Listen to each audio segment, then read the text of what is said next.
in the Constitution, Romani was named as one of the official languages. The majority of Romani speakers in Macedonia speak Arli.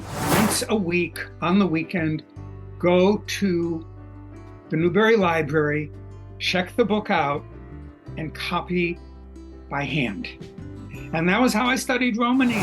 Welcome to Conversations with Romani Linguists. My name is Anastasiia. I'm promoter of the Romani language. And I'm Yaron. I'm a linguist and I specialize in the study of the Romani language.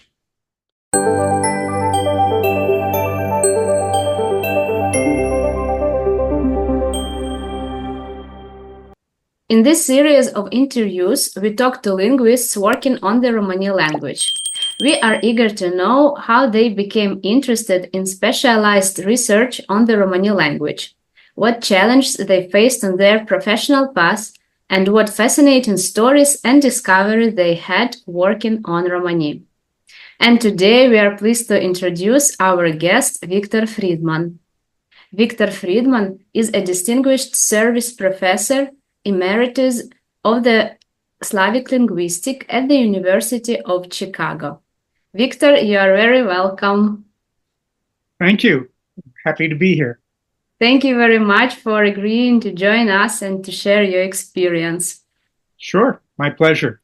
And, for the very beginning, we'd like to know a bit about your childhood.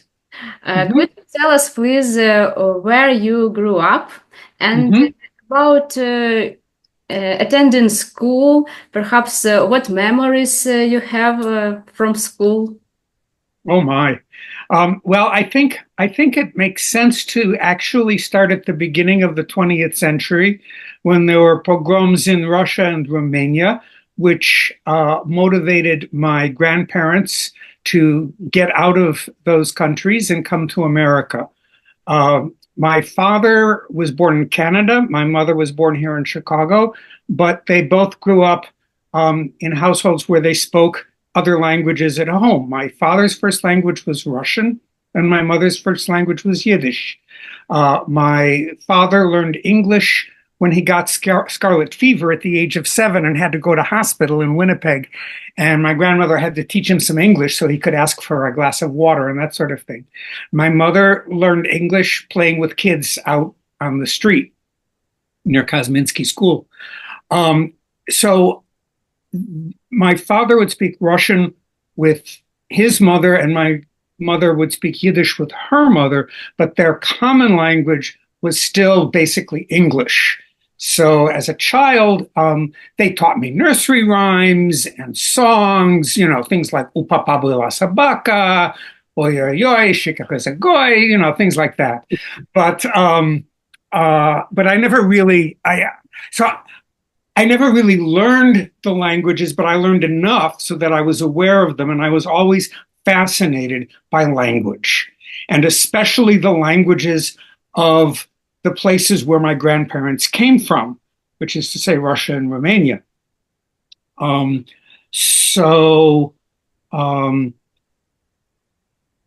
I can say that I remember as a small child, and when I say small, I mean before third grade, I was very much aware of what the Nazis, we used to call them Germans back in those days, what the Germans did to the Jews during World War II. And I also remember my mother telling me that the Germans murdered gypsies as well as Jews. So I was aware of Romani people from early childhood, and I was aware that they had shared, or some had shared the fate of Jews in Europe at that time. And this is, I grew up in the early 50s, so World War II was a very fresh memory, very, very fresh memory. My mother wouldn't let anything that was made in Germany into the house. Childhood memory, I'll give you. I was at a rummage sale. It was first grade. I was in first grade, and I found this beautiful little wooden leather stamp box. It was a little box for stamps. It had stamps in gold letters, bright red gold letters. I just thought it was the neatest thing in the world. And I was looking at it, and it was only a nickel. And at the bottom, it said made in West Germany. Mhm. And I asked my mother if I could buy it anyway, and she said no. So that was, the attitude in those days. Things change over time, of course. Uh, I don't have to tell you, but so my early childhood was one in which I was fascinated by languages. And it was one in which I was aware that there were a people that we used to call gypsies and now we call Roms, and that they had a language called Romani. And I first encountered texts in Romani probably in high school or late grade school. Um, there was a book called The Book of a Thousand Tongues, published by the United Bible Society. I actually found it in my bookshelf so that I could show it to you. How amazing. It was published in 1938, and it had Bible passages with references for every language that the Bible had been translated into, including Romani. I don't know if you can see from here. Well, no, it's going to show up backwards. But anyway, that's the page with the Romani on it. So that was probably the first Romani that I ever was exposed to. And that was in late grade school, early high school. Then there was a book by Leland, right, Jeffrey Charles Leland, called Gypsy Sorcery and Fortune Telling. And it had little spells in it that were in Romani with translation. And, as a scholarly work, it's deeply problematic. But for a high school or early, late grade school kid, it was fascinating. It was great. So already when I was in college, I had an interest in the Romani language as one of the languages of the part of the world that my grandparents came from, which was the part of the world whose languages interested me the most. So that, okay, I can keep going if you want. It's really interesting. So from the childhood, you knew exactly that you would like to connect your life with languages. Exactly. Perhaps at school there were any other subjects which you were interested in? Well, I was interested in languages, right? So social studies and English were my two best subjects. I got straight A's in those all the time. Math I was terrible at, and chemistry I avoided. But anyway, I knew I was interested in languages, but I didn't know what academic field I would go into in order to pursue my interests. And my parents had a very good friend named Harold Mayer who was a geographer. So at one point I thought maybe geography, which, was more of an academic field in the old days than it is today, although it's still an academic field. And then I thought anthropology. And I was an anthro major my first 2 years at Reed College. But in those days, anthro had to, you had to sort of take an intro course that doubled with sociology. So half anthro, half sociology. And I found the sociology to be quite unpleasant. And, I'm just, please finish and then I ask. No, I didn't, so I wasn't having a very good time in those courses. And at the end of sophomore year, you have to declare your major. And I realized that for junior year, I was taking Russian language at that point already, right? But I didn't have I was an anthro major. And then I realized my third year, I wanted to take Russian language, Russian history, Russian literature, and linguistics being taught in the anthropology department in those days. So the only anthro course I wanted to take as a junior was linguistics, so I became a Russian major instead. In fact, I was the Russian major my particular year. There was only one. It was a great experience. I had a very, very nice teacher, sweet little old lady from Russia, my grandmother's age, but on the other side of the political spectrum. I mean, my father's family were communists. I mean, the real thing. I have a cousin who was bounced on Lenin's knee in Switzerland before the revolution, kind of thing. And this well, the lady was, from a nice family. So I know they were whites. That is to say, anti-communist. But we never talked about that kind of stuff. She was just really, really nice, really supportive.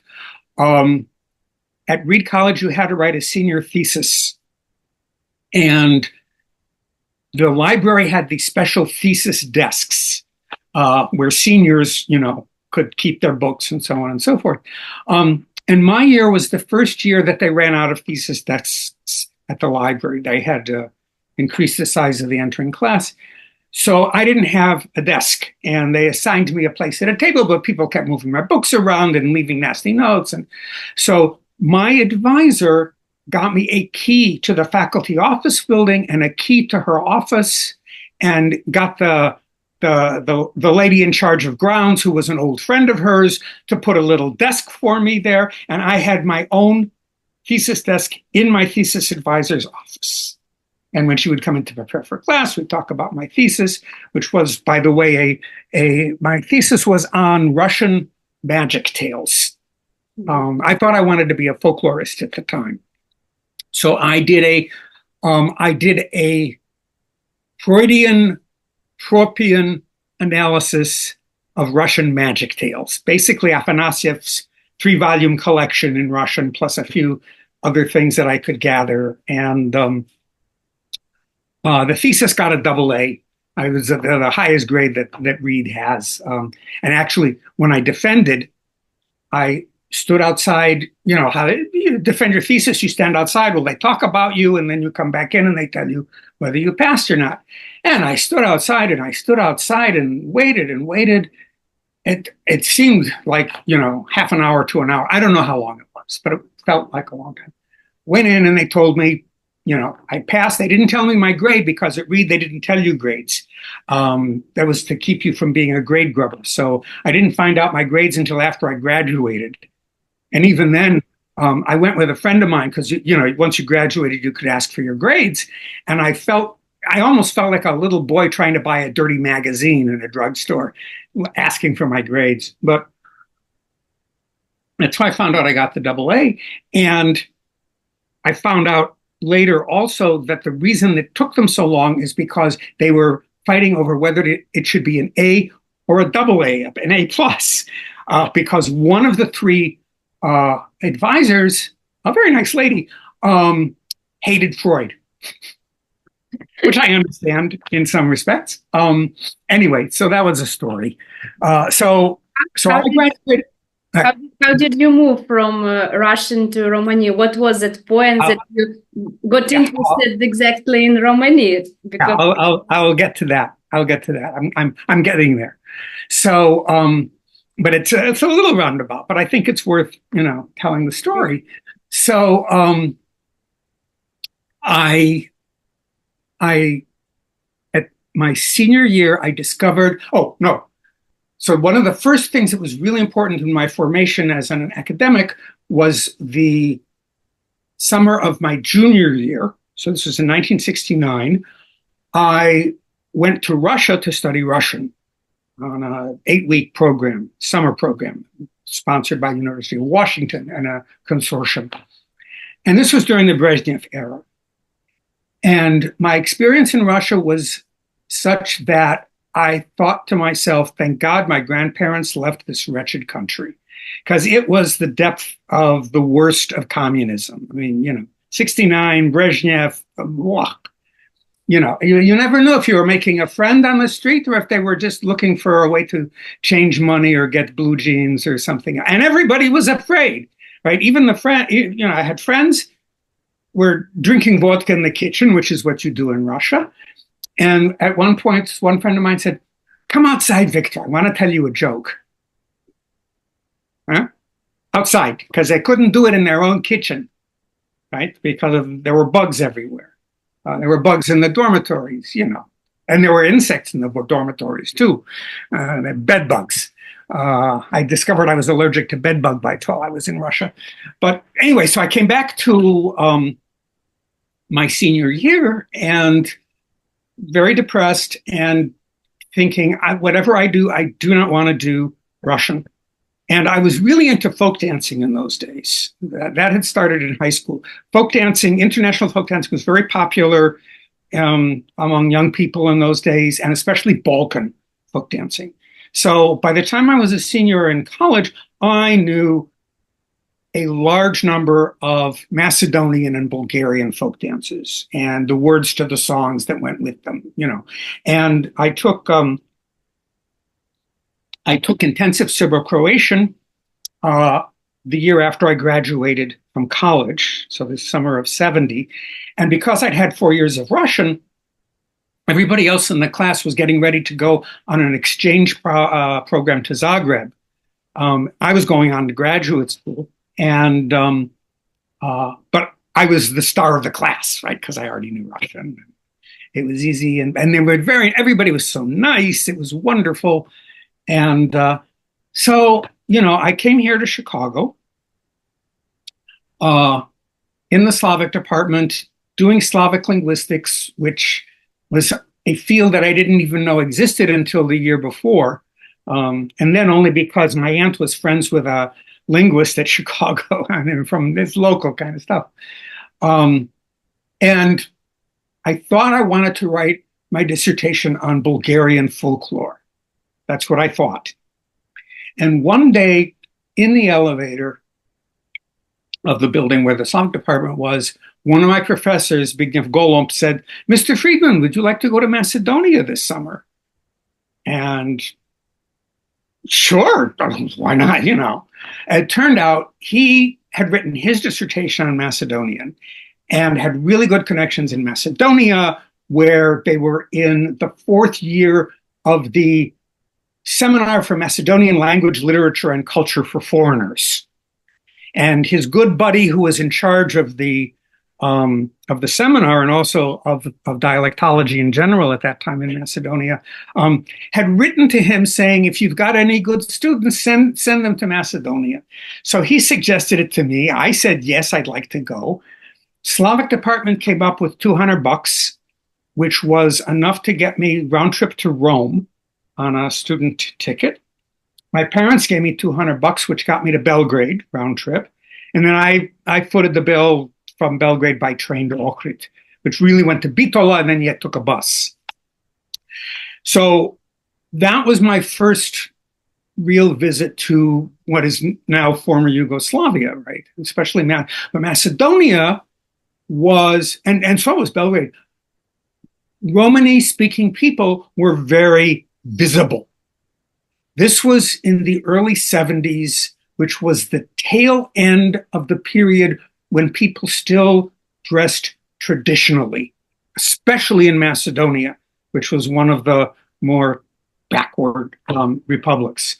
It meant that Turkish and Albanian women wore burqas, although I thought they were raincoats because they buttoned down the front, and I didn't know what, and they would tie their handkerchiefs so that the top came up over their mouths, because the veil had been declared illegal, in connection with communism and everything right after World War II. But that had been very traumatic with the Muslims, especially in a place like Macedonia. I heard a story about a woman who said that they didn't leave the house, the compound, for a year after the veil became illegal. Because Bože Vidojski, the guy who organized this, was running the seminar, told me once, he said,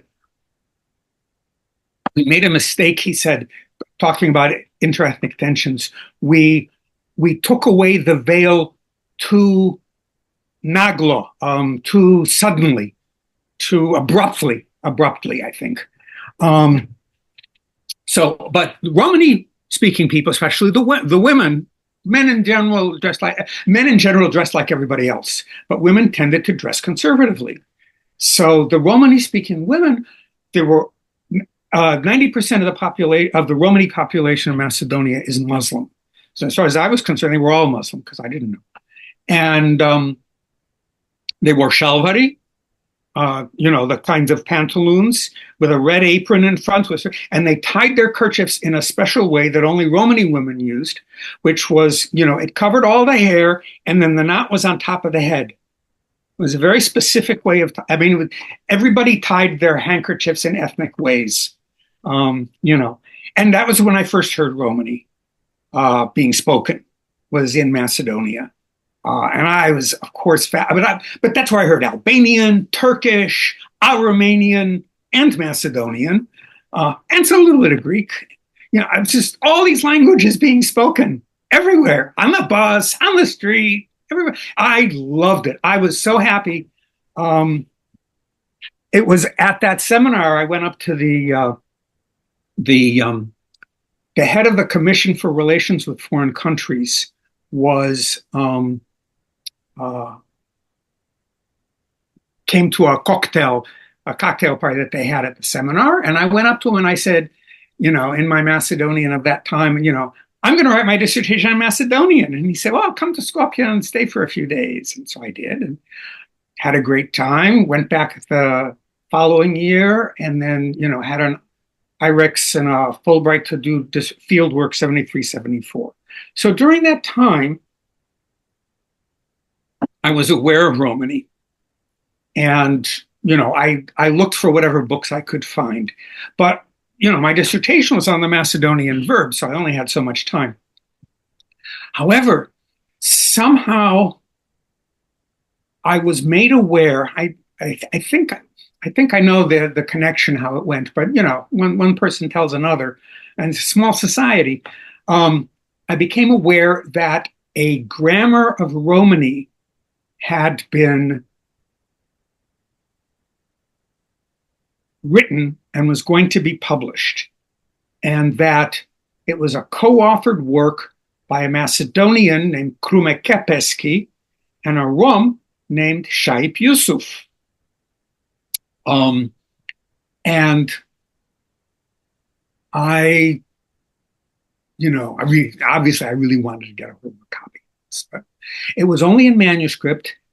I actually went, Kepeski had me to his house for ručak, for luncheon, and showed me the grammar, but he wouldn't let me borrow. It was manuscript, I couldn't take it. But I was, I really wanted to learn more. And a friend of mine whom I'd met by chance knew a Romani woman who was the cleaning lady at the student union at the University of Skopje, where he was in charge of something or other.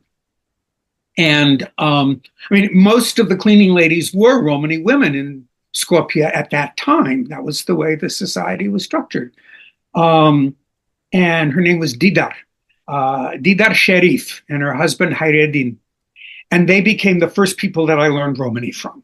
And I didn't have much time because I was supposed to be learning Macedonian and writing a dissertation on that, and I was living in Chayir. How did you learn? How did it look like? Macedonian was our language of contact. So I would ask her in Macedonian, how do you say this or how do you say that? Or, I would go through a verb conjugation. I don't remember whether I was aware of the cases at that point or not. It's been a long time and I haven't looked at my notes, but I do remember getting a verb conjugation. I'm curious, were they able to explain in a clear way? It was a matter of how do you say X? So, for example, how do you say goodbye? Mm-hmm. You say Achtevlea or Achtevlesa, right? What is it? It means remain with God. So, but it was, I wasn't sophisticated enough to worry about grammatical subtleties, and they were just native speakers. So, but that was the beginning. Those were the beginnings of my learning Romani. But then wait, it gets better, as it were. So I got back to America, and I'm working on my dissertation, which is on Macedonian. But, you need a break every so often. And I was looking for a book that had the kind of Romani that I had been exposed to in Skopje. And all the books that I was aware of were dialects that were very different from the Balkan and South Vlach dialects, at least different enough so that to me it was like, that's not the way they talk in Skopje. That they talk many different ways in Skopje, I was a little bit aware already. And then I found at the Newberry Library, which is on the near north side here in Chicago, they had a copy of Paspati's, study of the gypsies of the Ottoman Empire, Études sur les Tchinguènes de l'Empire Ottoman. And this is before the Swiss reissued it. It was reissued in the 80s in a photo. This was the original, and they wouldn't let me Xerox it because it was an old book. And so what I did during the year that I was working on writing my dissertation, I would once a week on the weekend go to the Newberry Library, check the book out, and copy by hand each entry, because it was a dictionary with lots of examples. So I would copy the words and the examples and enough notes so that I could read the examples. And that was how I studied Romani that year. And now the book is, it's been reprinted, and, I got up to the letter K before I graduated. I started working in North Carolina.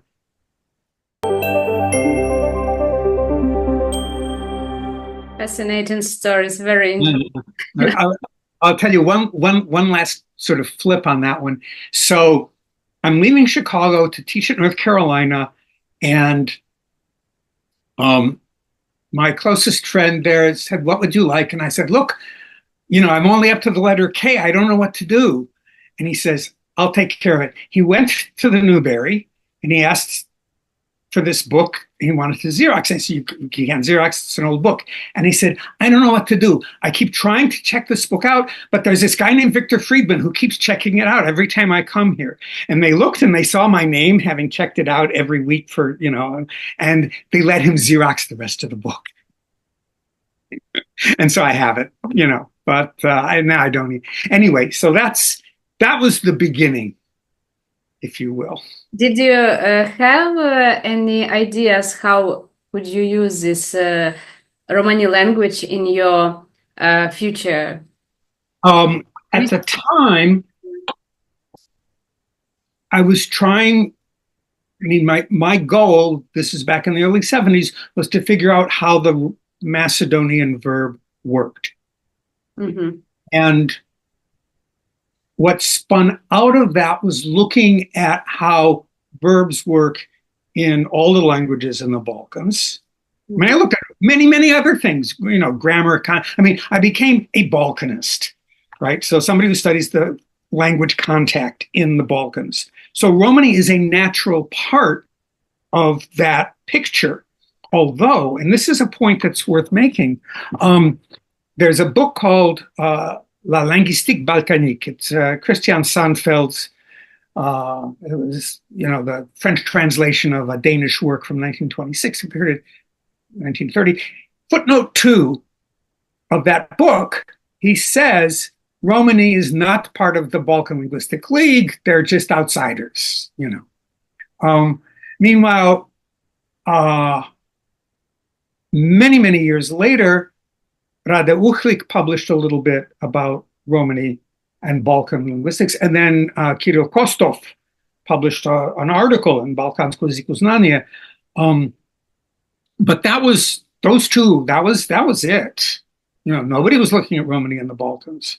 So in 1981 or two, something like that, there was a Balkan conference here in Chicago, and the theme of the conference was the subjunctive, which is marked by da in Slavic, t in Albanian, s in Romanian, na in Greek, and te in Romani. Romani is very Balkan in this respect. And so that was the first paper I ever wrote on Romani, was comparing it with the other Balkan languages. So that paper was published in 1984, and it was called Balkan Romani Modality and Other Balkan Languages. Okay, I remember reading it as one of the very first papers that I read when I was a student, about 10 years later almost, and started to work on Romani.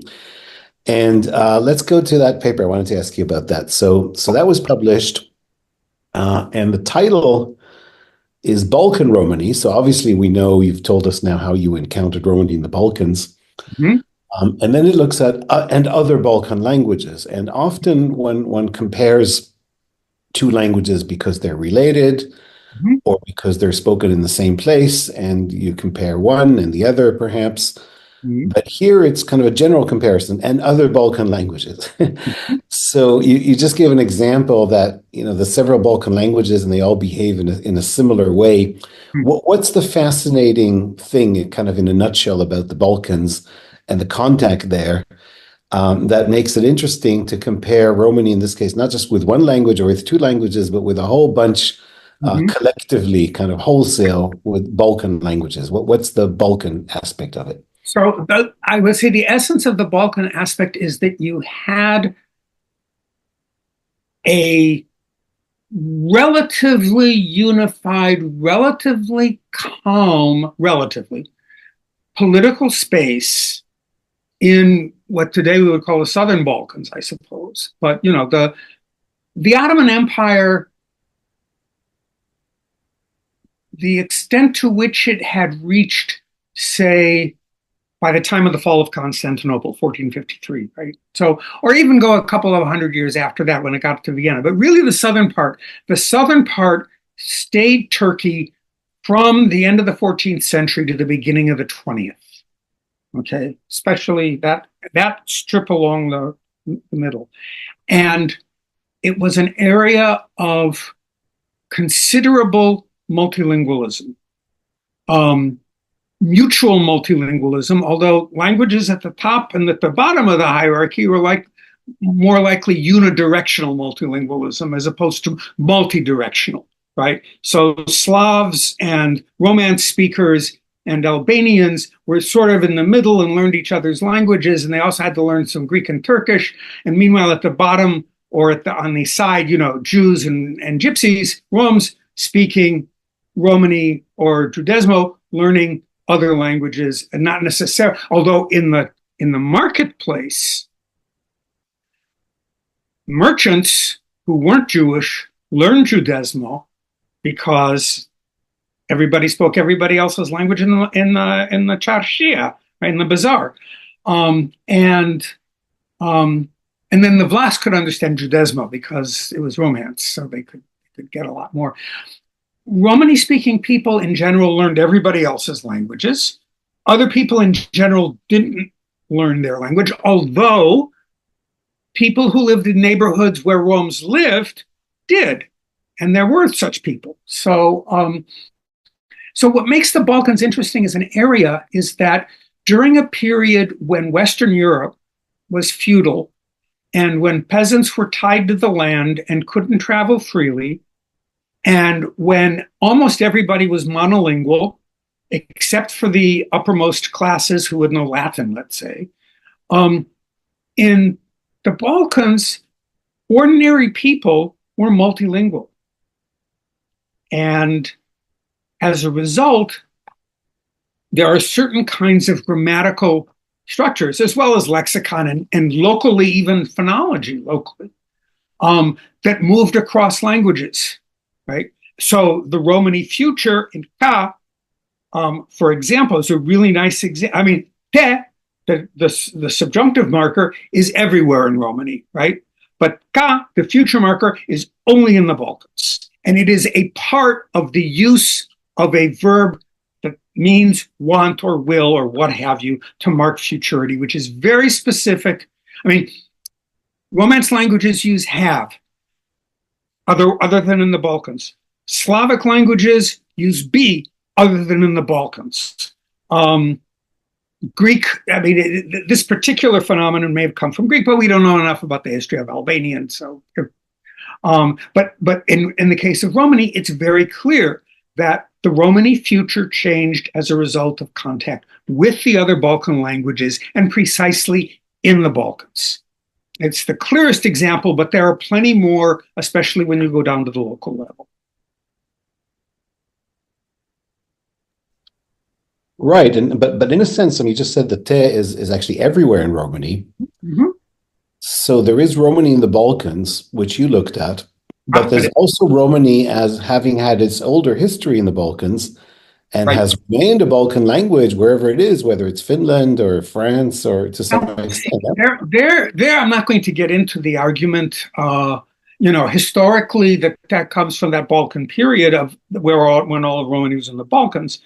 You too have published on this, Yaron, as have I. My point is that the Romani dialects that stayed in the Balkans participated in the full range of Balkan linguistic processes, many of which didn't reach their final shape until later in the Ottoman or early modern, if you will, period.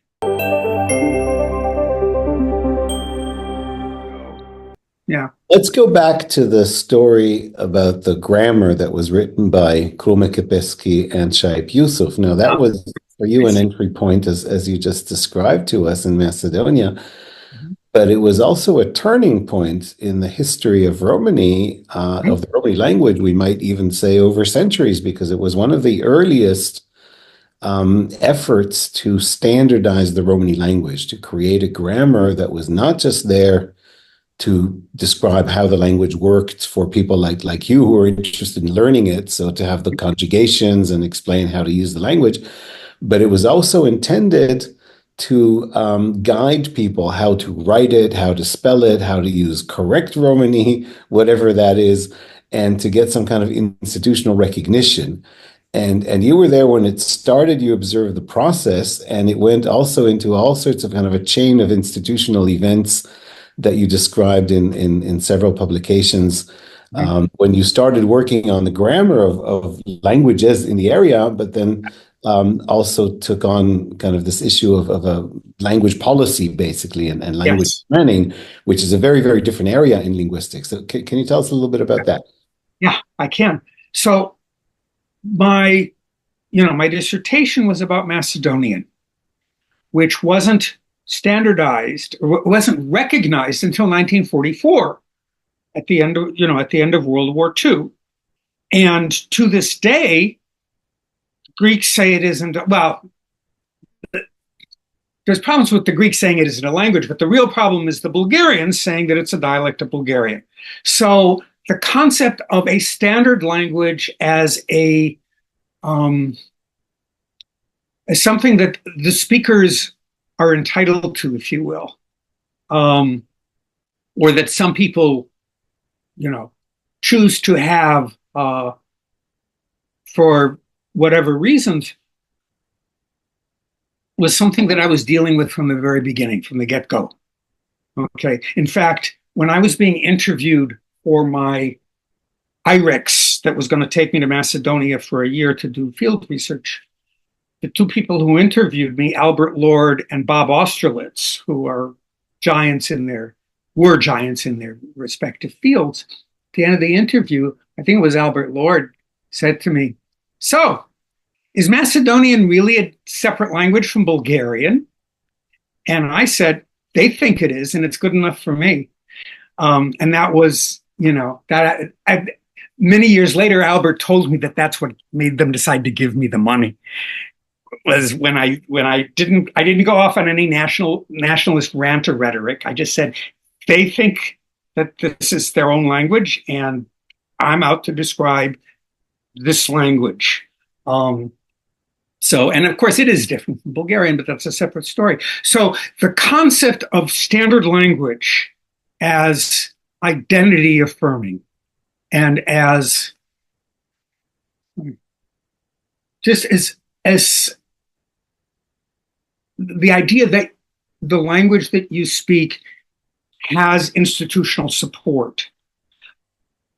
Roms did not have that in Yugoslavia. Well, there were some things in the 60s, but really it was the 74 Constitution which recognized Roms and Aromanians as ethnic groups, etnička grupa, but that was a status. It was a legal status. And it gave Romani a legal status that it had not had in Yugoslavia prior to that. So Yusuf's and Kepeski's grammar was aimed at the idea that there would be bilingual education for Romani speakers in Yugoslavia, just like there was bilingual education for Albanians and for Turks and so on. So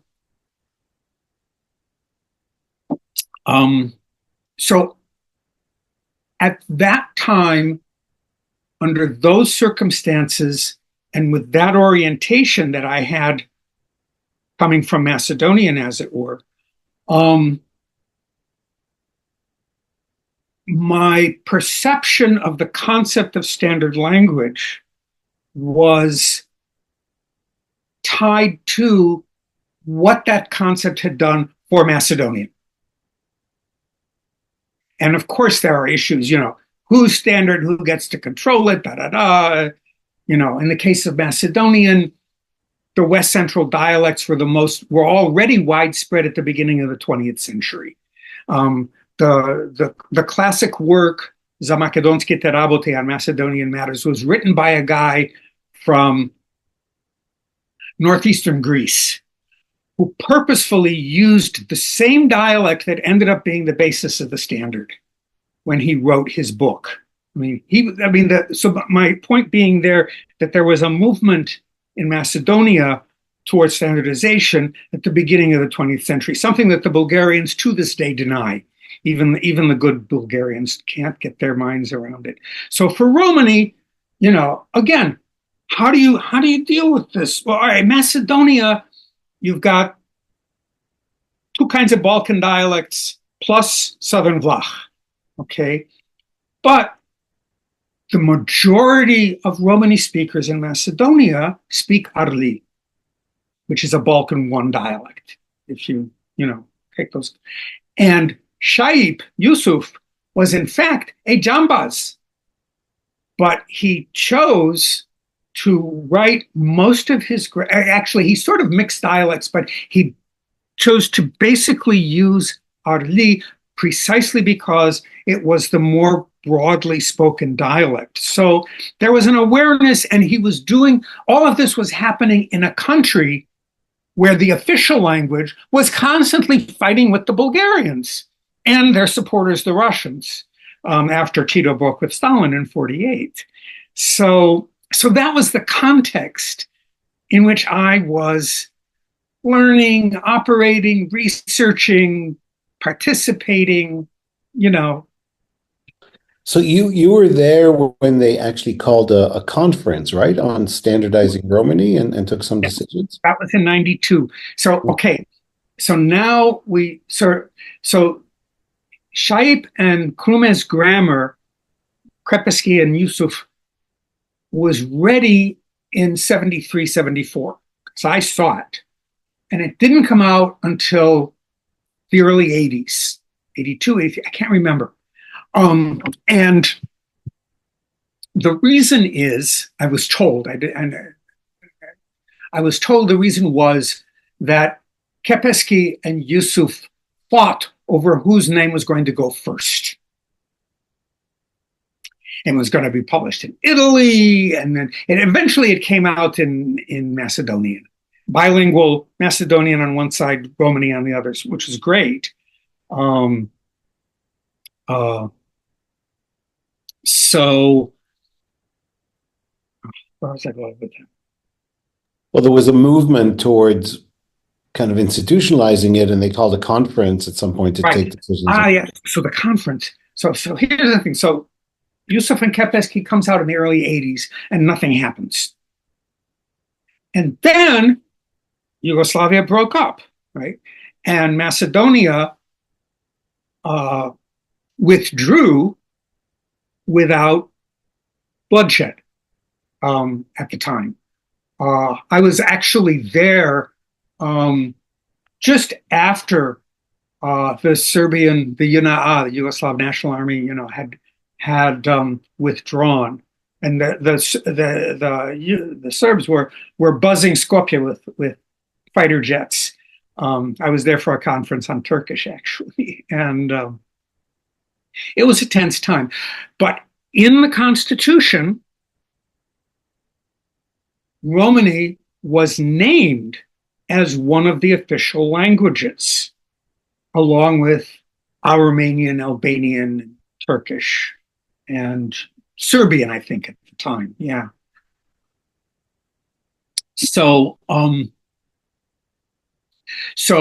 92, Macedonia is independent. Romani is part of the Constitution. How then to, fulfill the promises of using Romani in some official capacity? And that was the point of the conference, which was held in 92. And in fact, I was in Germany for something else, and the Macedonian, there was a guy in the government whom I had met, who knew me and knew of my interests, and they actually paid my way from Berlin to Skopje and back. It was the first time the Macedonians ever paid for anything for me, But, yeah. But so they had this conference, the idea of which was to try to figure out how to move forward with actually using Romani. And it was really straightforward. Everybody agreed that Arli should be the basis. Who was there? Who else was invited? That's a good point. So the people at the conference, there were a number of Romani linguistic activists or Romani people who wrote, because there were people publishing small collections of poetry and things like that. So there was a small group of people who were language activists at that time. Shaib I don't remember whether Shaib was there. He should have been. He must have been. It's been so long. It's really been a long time. Were there also any officials from the government? Was the government interested in that? There were government officials. There was one Macedonian linguist, Olivera Iașar-Nasteva, who was the minorities language person. And me, and Donald Kenrick was there. That's right. They brought Donald Kenrick. So he and I were the outside experts, as it were. And then there were a number of local Romani activists. And then there was Olivera from the academy. And then there were... It's interesting because Donald Kenrick was based in England. He was one of the very first linguists who took an interest in Romani. Yes. And he was also very much involved in Romani political activism.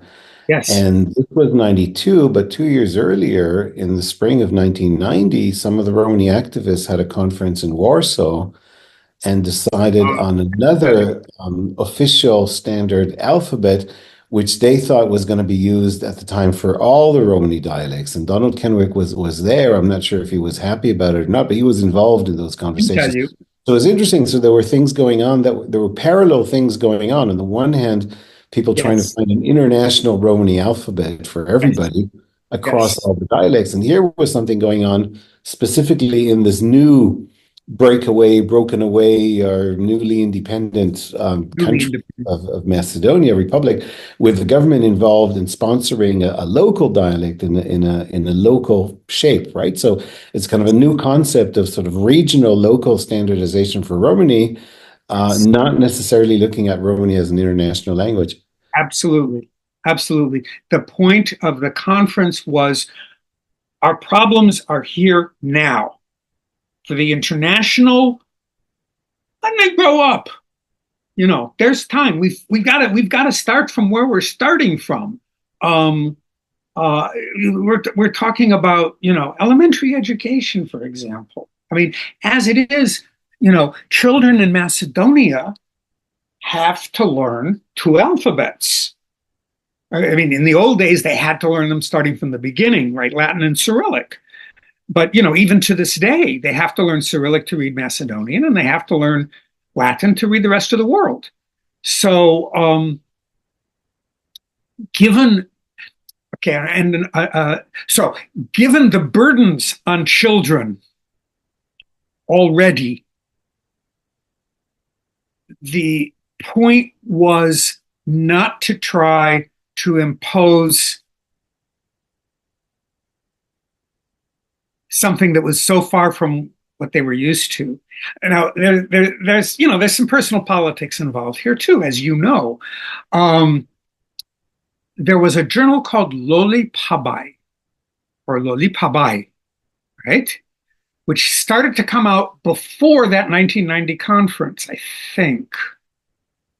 Which means red apple. And I don't Yes. know why they chose that for the journal, but as it happens, it's one of the few Romani words that made its way into colloquial English, and at least people say that lollipop Oh, yes, right. comes from Lollipop. lollipabai because it was Yeah, sold by English Romani people at fairs and fairgrounds and stuff like that. yeah. So, my point is that the first issue of that journal had an alphabet for Romani proposed by Donald Kenrick. And it was very similar to the one that was adopted, in fact, maybe even identical to the one that was adopted by this 92 conference that I attended. And the 1990 conference, that was not the first. That was what, the fourth? Yeah, but it was one where a resolution was adopted with an alphabet. There were obviously people who were playing in several different fields simultaneously. So Kenrick had drafted an alphabet, then he was in Warsaw and signed his agreement with this other alphabet, but then he came to Macedonia and supported a regional or a country-specific alphabet. So people were looking, I mean, the point is kind of people at the time, in the early 90s, were looking at different options. Yes. And it wasn't incompatible necessarily that one should do something at national level and different countries should do.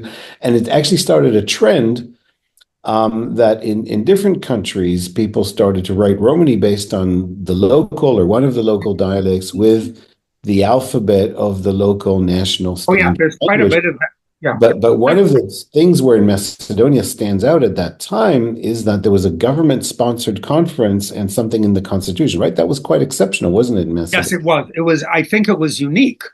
I think at the time, Macedonia was the only country in the world that named Romani in its constitution as one of its languages. Some West European countries have subsequently done various things, like that conference we went to in Sweden. But Yeah, I don't know. the Western European countries that do that today, they do it in response to the European Charter for Minority or Regional Language. Which didn't exist at this point. It didn't exist. Well, it came soon afterwards, but it didn't exist at that point. Yeah. Let's look at another aspect. I mean, you mentioned already there's different dialects spoken in Macedonia. Yes. So there is not just the multilingualism, there is also the multi-dialect Absolutely. situation with Romani. And people sometimes think about dialects as clearly demarcated. There's this, there's that, they have names, they belong to groups, we classify them.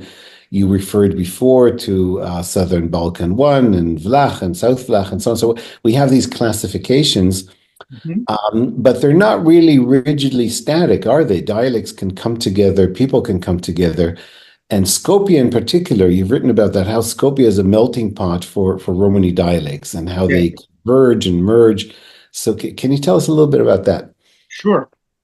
So in the case of Macedonia, up until relatively recently, speakers of various dialects, especially what we linguists would divide as Balkan 1, Balkan 2, and South Vlach, right? So in Skopje, what they call Arli, Bugurji, and Jambas. These groups generally did not intermarry, and they had relatively rigid, distinctions. Actually, the Bugurji were at the top of the hierarchy. They also used to call them kovaci, which means blacksmith. And they were known for eating a lot of meat and having, and being esnaf lugye, people who have a trade, right? And then the arli, the local, yerli, local, these speakers were, for the most part, agricultural laborers. Lived in villages, at the outskirts, but they were basically settled. And then you had the Jambas, most of whom came, in the late 19th century. These were the peripatetic, the groups that people in Western Europe think of as all the gypsies being, right? Which they're not, as you know. Supposedly nomadic, so peripatetic. Yes, nomadic, right. Fancy word for nomadic, yeah. Although they had territories and so on. Anyway, in the case of Macedonia, with Romani, as with all the other languages, people were multilingual and they were in contact with one another, but they maintained the distinctions of their home speech. And marriages in the Balkans were contracted across religious lines rather than ethnic lines, except Jews and Roms and Vlachs, who only married within their groups. And then within the group, only within the group, right? So an Ashkenaz to marry a Sephardi, God forbid. Same thing, for an Arli to marry a Jambaz was unthinkable. Although people were exposed to each other's dialects, so they understood each other. I'll tell you a good story about this. A friend of mine who actually lives here in Hyde Park, in Chicago, she one day decided to go up to the north side. There's a Russian Orthodox church with where a bunch of Romani people go, and they were all Kalderash. And she went up there to visit the, fellow Roms, and she had no problem understanding them because Kalderash is South Lachen and sounds like Jambaz. But she speaks Arli, and they couldn't understand her. And she said to them, you can't understand me, but I can understand you because people who talk like you live where I do. So, it's a nice example of people having competence, passive multilingualism, which is a big, very major thing in Macedonia in general. So what happened in Macedonia in 1963, there was a terrible earthquake on July 26th, and it destroyed most of the city, including most of Topana, which was the traditional Romani Mahala, although there was also one across the river in Karšiaka. And there was more than one, but in Topana, it was divided. I think I published it even. I have a map of, which groups lived where. And, they would all get together for St. George's Day, at the fountain in the middle of the Mahala, but they wouldn't mix otherwise. But then the earthquake comes, flattens a lot, and the government rebuilt housing for the Roms north of town in the village of Shuto Orizari, which is called Shutka. People argue back and forth about whether this was pushing them into a ghetto or whether but my Romani friends like Shutka and they feel at home there and they feel safe there. And, my experience is that the people who moved there happily. That is, happily insofar as you can be happy about having to move. But government built houses and assigned them without any regard for dialects. So a Jambaz ends up next door to an Arli. So as a result, a koine has emerged, which has not been described, but that's what's going on. But, there are some streets there are still streets where people tend to cluster. And so there's the back and forth, right, between conservatism and innovation. So, and that's still, there's still plenty of work to do, and how that is playing out now. Mhm. Yeah. Yeah. So, Well, looking back again at your first publication on Romani, it's 40 years now, mm, and a lot has happened. And of course, during that time, you worked on many other subjects, not just Romani and not even just Balkan languages. mhm, But you also obviously interacted with linguists working in other fields, mhm, and occasionally you will have spoken to them about Romani and given examples mhm. on Romani, not just among people who specialize in Romani. So I'm curious about what's the kind of the sum of the experience, your experience communicating about Romani to other linguists who are not specialists in the language, but somehow work on languages that are connected geographically. From that one footnote from Sandfeld, who says that it doesn't actually footnote two, it doesn't actually belong to 40 years on. How do people react who are not specialists to Romani? What's the reception been like to examples from Romani and including Romani in the analysis I, among general?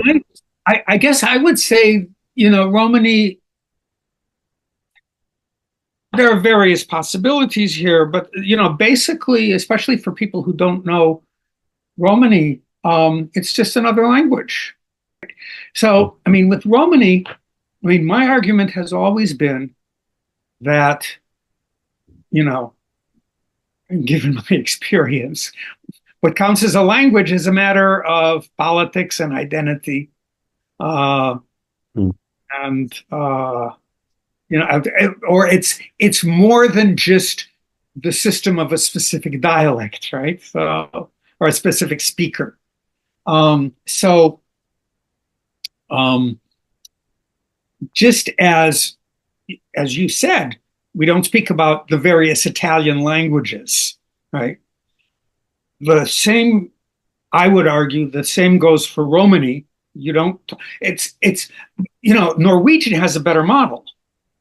Norwegian with Landsmål, right? Where everybody, I have Norwegian friends who have said they loved growing up in Norway where everybody could use their own dialect, right? Hmm.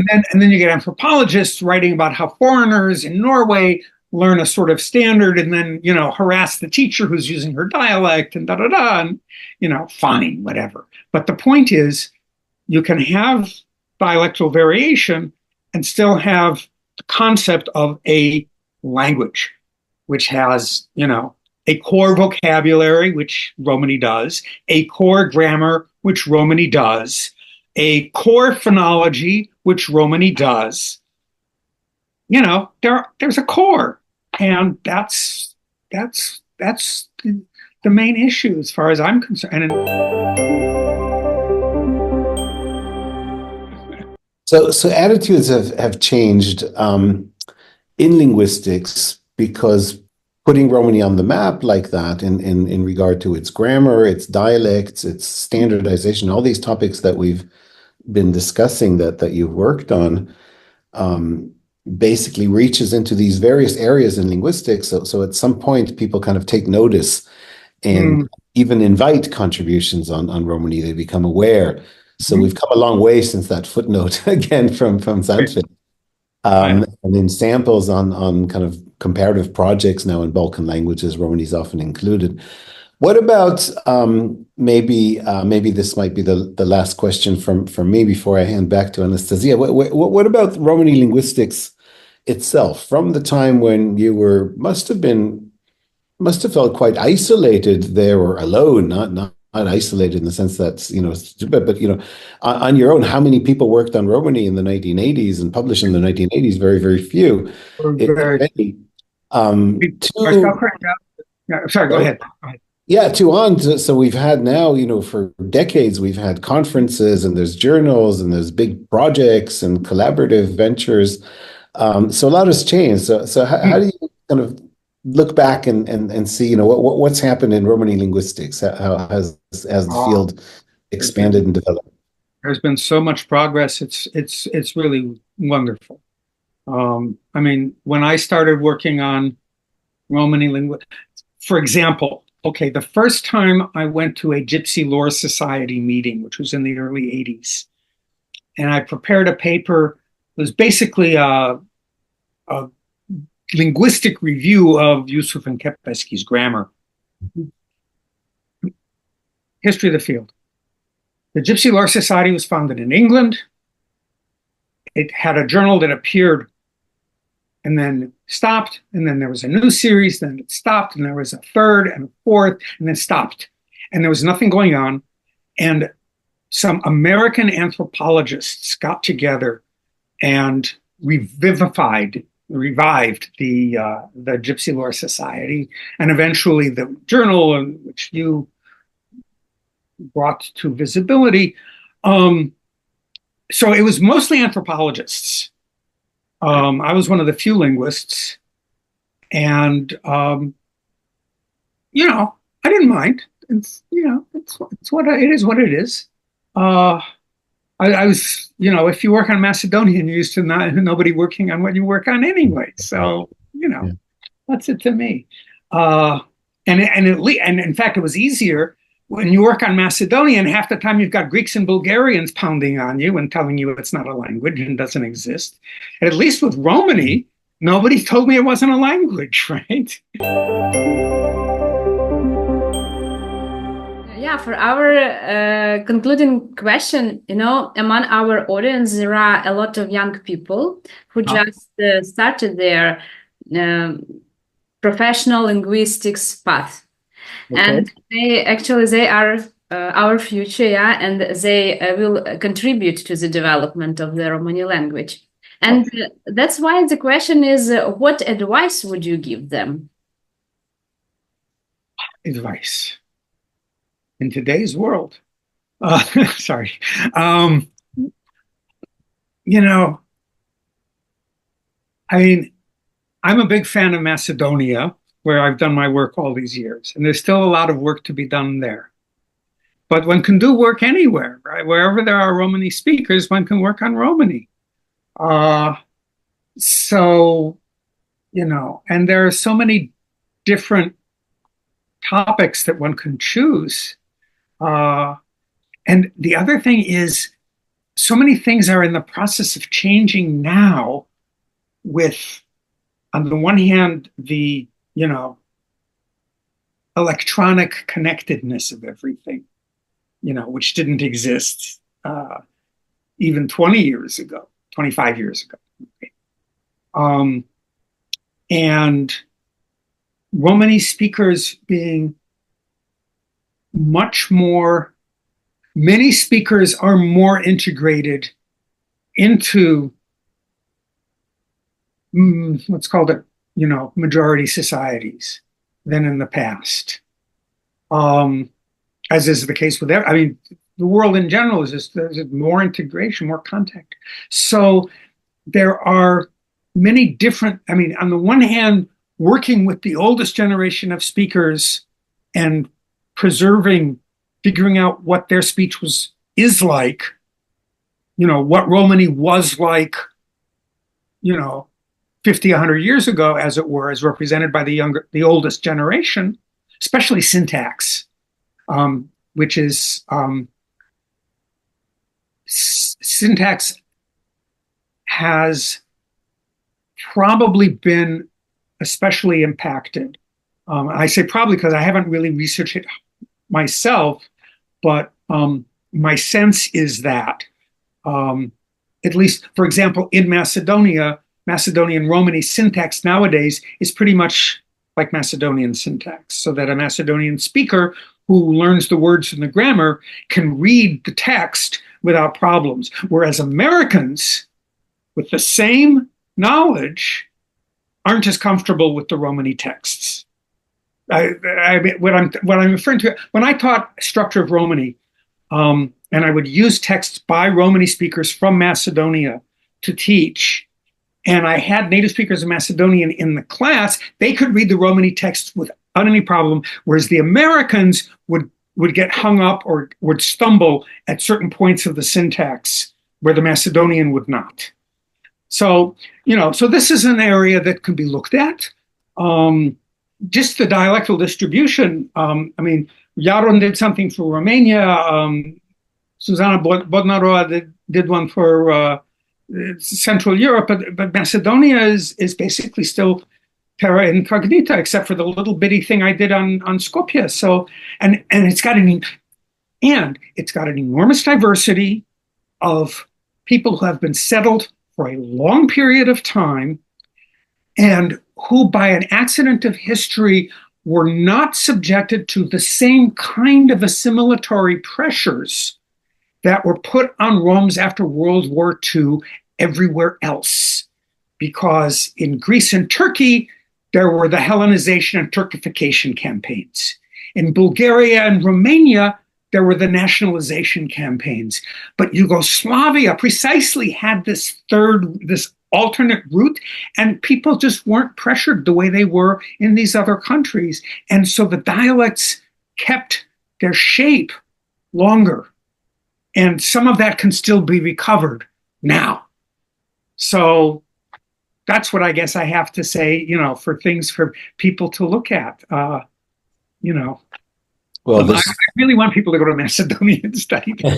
There's certainly no shortage, but I'm sure, Macedonia is. We do have a few samples on the database of Romani dialects, of course, from Macedonia, just for people to get a bit of an impression if they want to with sounds as well. But there's certainly a lot of stuff still to be done. Yeah. Thank you. That was really fascinating. Oh, my pleasure. Thank you very much, Victor, for this amazing interview and for sharing your large experience and your knowledge. Thank you. Happy to.